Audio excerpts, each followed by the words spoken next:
Խոսրովի անտառի գողտրիկ ջրվեժները։ Խոսրովի անտառը աշխարհի առաջին արհեստական անտառն է։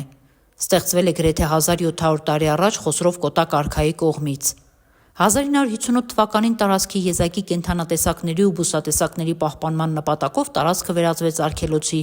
այժմ այն անկրկնելի վայր է բնության ու կենդանիների սիրահարների համար։ Հենց այս անտառում են գտնվում երկու ճկնաղ ու գողտրիկ ջրվեժներ՝ Աստղիկի և Վահագնի ջրվեժները։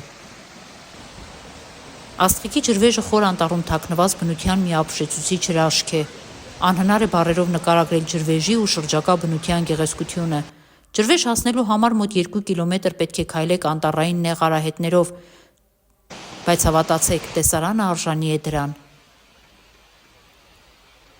Այստեղից ընդամենը 300-400 մետր հեռավորությամբ է գտնվում Վահագնի ջրվեժը։ Վահագնի ջրվեժի ճանապարհը մի փոքր ավելի բարդ է և կա քարաթափման վտանգ։ Սակայն եթե հաջողացնեք հասնել ջրվեժին, դուք հաստատ չեք փոշմանի։ Սա իրապես շքեղագույն տեսարան է և ապշեցնող զգացողություն։ Խոսրովի արգելոցում են գտնվում նաև երկու խոշոր վանական համալիրներ, Աղջոց և Հավուս-Թառի վանքերը, բայց դրանց մասին հետո։ Հիշեցնեմ, որ արգելոց գալու համար պետք է նախօրոք զանգահարեք և պայմանավորվեք։ Այցելեք և ճանաչեք հայրենիքի այս շքեղ անկյունը։